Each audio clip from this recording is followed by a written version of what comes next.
اکثر کلائنٹس لوگ مجھ سے پوچھتے ہیں کہ عدالت میں چلان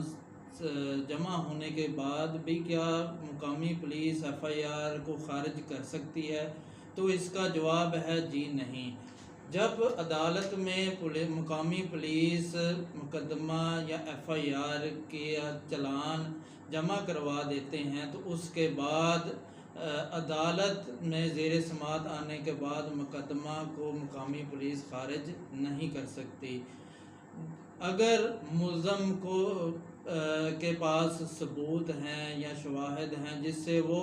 بے گناہ ثابت ہوتا ہے تو اس کو چاہیے کہ وہ داد رسی حاصل کرنے کے لیے جس عدالت میں مقدمہ زیر سماعت ہے اس میں 249A یا 265K کی درخواست جو کہ بریت کی درخواست ہوتی ہے وہ جمع کروائے اور اس میں اپنے ثبوت اور شواہد وغیرہ عدالت میں جمع کروائے تو انشاءاللہ وہ اگر اس کے خلاف مقدمہ جھوٹا ثابت ہوا تو وہ بری ہو جائے گا۔